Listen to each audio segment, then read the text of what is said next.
Chef, ये हैं भंवर सिंह जी शेखावत, ये हैं राजवीर सिंह जी शेखावत और ये हैं रणवीर सिंह जी शेखावत। खंबा गणी पधारो सर।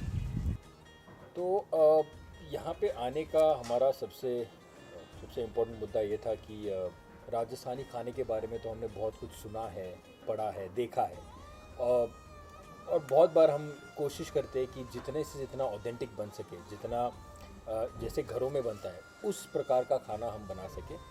लेकिन कहीं ना कहीं हमें भी ये लगता है कि ये जो पुरानी जो रेसिपीज़ हैं या तो जिस तरह से आप पुराना खाना बनाते हो, ये वही बता सकता है जो पुरानी पीढ़ी से बिलोंग करता हो या जिनके घरों में आज भी उस तरह का खाना बनता हो। तो शेखावटी खाने के बारे में क्या आप हमें कुछ बता सकते हैं? ज़रूर बताएंगे आपको शेखावटी खाने के बारे में। वैसे तो शेखावटी खाने में बहुत वेराइटीज़ हैं, बहुत प्रकार से। आपका कोई स्पेशल या कुछ डिटेल्स में जिसके बारे में आप पूछना चाहते हो, कुछ पर्टिकुलर जिसके बारे में? ऐसी कुछ चीज़ें जो आपको विरासत में मिली हो, जो शायद हम वापस होटल चलकर कुछ बना सके, ऐसी कुछ चीज़ें। ज़रूर।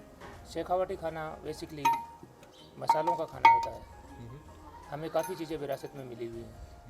कुछ चीज़ें जो पीढ़ियों दर पीढ़ियों चलती आ रही हैं, जैसे कि बात करें हम लाल मिर्च, मसाले, जितने भी मसाले वगैरह हैं वो राजस्थान स्पेशली शेखावटी से ही अच्छा शुरुआत हुई है, जो दिन प्रतिदिन आगे बढ़ते गए।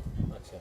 जैसे कि हम बात करें नागौर की, नागौर के गौड़ राजपूतों का जो विरासत थी, उसमें जो उनका प्रचलित भोजन था, जो प्रसिद्ध था, उसको हम बोलते थे आंवले का गट्टा। आंवले का गट्टा। ये बेसिकली सात्विक टाइप का भोजन होता था। अच्छा। जिसके अंदर लहसुन, प्याज वगैरह की नहीं डाले जाते थे। अच्छा। साधारण तरीके से बनाया जाता था। आंवले की विशेषता थी कि वो गट्ठे को नरम करता था, सॉफ्ट बनाता था।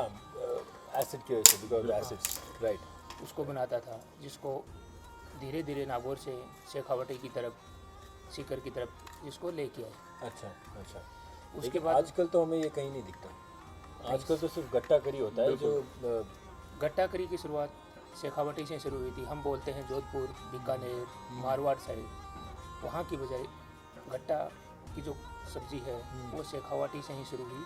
शेखावट की जितनी गट्टा की सब्ज़ी होगी वैसी कहीं की भी प्रसिद्ध नहीं होगी। जिसका स्वाद और जो विरासत की मसालों से यूज करते हैं वैसा आपको कहीं भी नहीं मिलेगा। मैं आपको लेके चलता हूँ 15वीं शताब्दी में। बहुत ही महत्वपूर्ण इंटरेस्टिंग कहानी है। शेखावटी एरिया जिसको जिसने बसाया था महाराज शेख जी ने, उनको बेसिकली हम महाराज, उनको सबसे ज़्यादा पसंद चीज़ें थी दाल, जिसको हम लोग महाराव दाल के नाम से जाना जाता था। महाराव की दाल के नाम से फेमस थी। अच्छा। कौन ये सी दाल होती थी? ये बेसिकली दाल बनती थी मूंग की दाल। मूंग की दाल ज़्यादा बनती थी। बिल्कुल। मूंग की दाल की रेसिपी बनती थी, जिससे हर एक चीज़ें अलग अलग चीज़ें की बनाई जाती हैं। राजस्थान में आप देखोगे तो आज के दिन में मूंग का हलवा बनता है, मूंग की दाल बनती है। बिल्कुल करेक्ट। जो शेखावटी क्षेत्र से ही शुरू हुई थी। ओके। जो ज़्यादातर वही चलती है। तो अगर हम बात करें तो मूंग की दाल की जो राव साहब को सबसे ज़्यादा पसंद थी, वो साधारण तरीके से बनती थी, जिसके अंदर मसाले का तड़का लगता था और जो स्वाद था, जिसका टेस्ट बोलते हैं जिसको, बहुत ही अच्छा लगता था।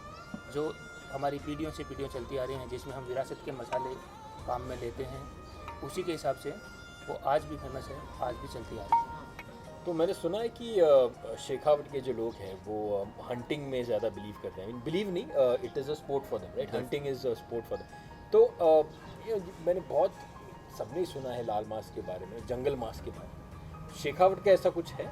एक बार आप लाल मांस को छोड़िए, मैं एक और इंटरेस्टिंग चीज़ बताता हूँ आपको, जो शेखावटी में बोलते हैं टीले का मांस।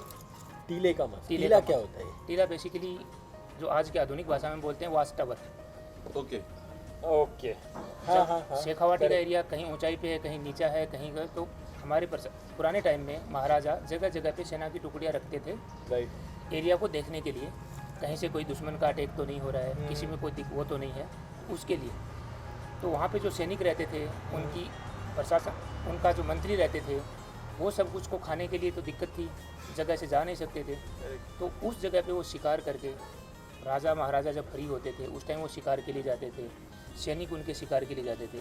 उस टाइम वो शिकार से जो लेके आते थे उसको जो प्रिपेयर करते थे, एक तो राजस्थान का टेम्परेचर बहुत ज़्यादा रहता है, उसको उनको खाने के लिए मिलता नहीं था। उस टाइम जो भी उनको अवेलेबल होता था उसके हिसाब से वो जो तैयार करते थे, उस मांस को हम टीले का मांस बोलते थे। कम से कम संसाधनों में बनाया गया। कम संसाधनों में बनाया गया, उनकी रिक्वायरमेंट पूरी करने के लिए, जो जीवन की बेसिक आवश्यकता है उसको पूरी करने के लिए उस हिसाब से बनाया गया। जो टीले का मांस था वो शिकार किया हुआ मांस था, टेम्परेचर बहुत होता था, उसी में तपा के उसको बनाते थे। जो ये प्रसिद्ध टीले है, का मांस जो है ये ज़मीन के अंदर वो सब तो नहीं होता? नहीं, जहाँ तक मुझे लगता है ऐसा तो नहीं होता होगा। नहीं, ज़मीन के अंदर नहीं। तो यानी ये बस आप वॉच टावर पे है, आपके पास जो भी इंग्रेडिएंट्स है खाना बनाने के लिए, उन्हीं से आपने टीले का मांस जो है ये बनाया। टेम्परेचर के हिसाब से गर्मी की, ये टीले पे बनता था, ऊंचाई पे बनता था, करेक्ट, इसलिए इसका नाम टीले का मांस पड़ा।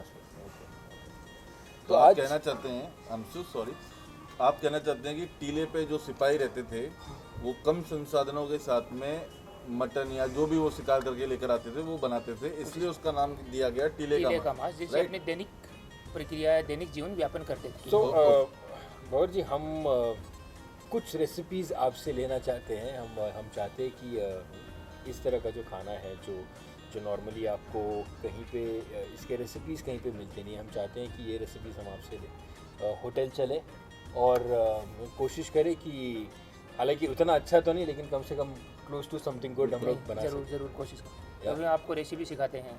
अच्छा, क्या बन क्या रहा है आज? ये टीले का मांस की जिसकी बात अच्छा, कर- यही है टीले का हाँ, मांस। टीले का मांस। तो रणवीर आपको बताएंगे कैसे कैसे बनते हैं।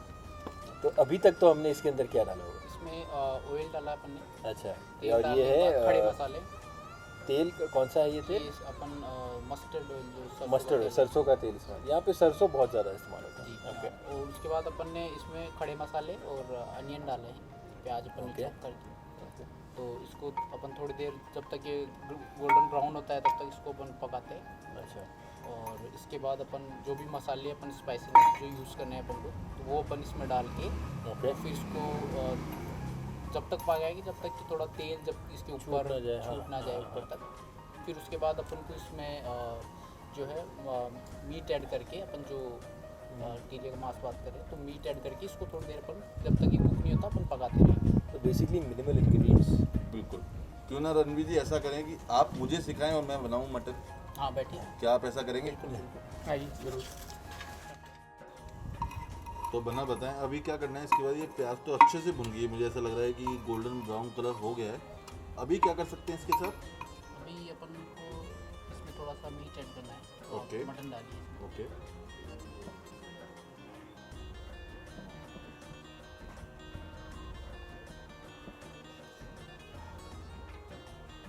Just good enough.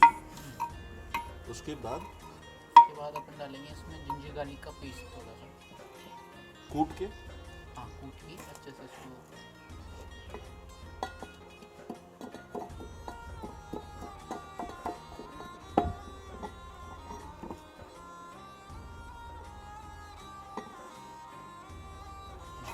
ठीक है। अच्छे से मिक्स करने के बाद थोड़ी देर बाद अपन फिर इसमें जो है अपन स्पाइसेस के लिए रेड चिली यूज़ करेंगे, whole red chilli. Whole red chilli, इससे क्या होगा? इससे थोड़ा फ्लेवर, इनहैंस फ्लेवर, और जो इसका जो मिर्ची का जो तीखापन है वो जो अपन बोलते हैं स्पाइसीनेस वो आएगा प्रॉपरली, तो उसके लिए अपन इसको यूज़ करते हैं। पीस भी यूज़ करेंगे इसका, बट थोड़ी देर बाद यूज़ करेंगे इतना अभी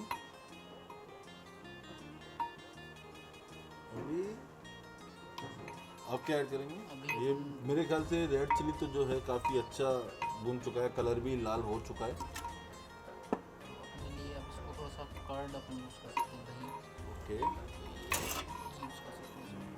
इसमें डाल दो। अच्छा लग रहा है, ये दही की वजह से काफ़ी ज़्यादा रोगन छोड़ दिया है मटन में। तो आप क्या बोलेंगे इसके बारे में? मतलब अब क्या ऐड करना है इसके अंदर? अब दही अपन इसमें- काफ़ी अच्छे तरीके से पक गया, मुझे ऐसा लग रहा है। दही पकने के बाद ये अपन जो है इसमें मसाले यूज़ करेंगे। ये मसाले हाँ, ये ठीक मसाले है, आप मुझे बताइएगा, मैं ऐड करता हूँ। कितना रेड चिली डालूँ? आप इसमें 2 चम्मच चिली डाल देंगे।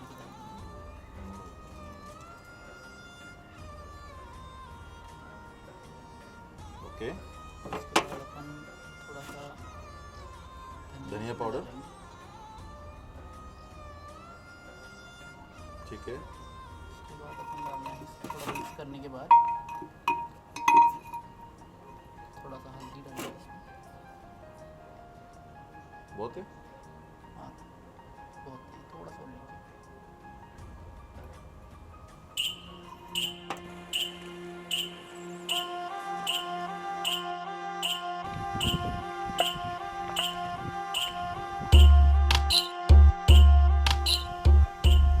तो ये बना है टीले का मांस। Wow chef, this looks amazing Yeah. And very different. जो भी अभी तक हमने राजस्थान में जितनी भी मीट की प्रेपरेशन देखी है, चाहे वो लाल मांस है, उनसे बिल्कुल ही अलग है। आप इसका टेक्सचर देखो, I think we should try this in our restaurant. Definitely यार, I mean the kind of gravy that we have here, जो उन्होंने बोला था कि जितने भी जो भी सामग्री उनके पास है उससे बनती है। Actually I think simple food would always taste the best. Let's do this in the restaurant. Great, I Yeah. Think we should have this in our menu. Absolutely. और शेफ, मुझे जब मैं सीख रहा था तो सीखते हुए मुझे सिर्फ इतना सा पता चला कि इसमें कुछ है ना आर्टिफिशियल नहीं, मैंने कुछ भी ऐसा कुछ ऐड नहीं किया कि मुझे इस मीट को कुछ आर्टिफिशियली करना पड़े। Right right. ये जो है वही है। अब आपको अच्छा लगे या बुरा लगे, ये है। Let's try. This is called टीले का मांस। Let's try. Let's try.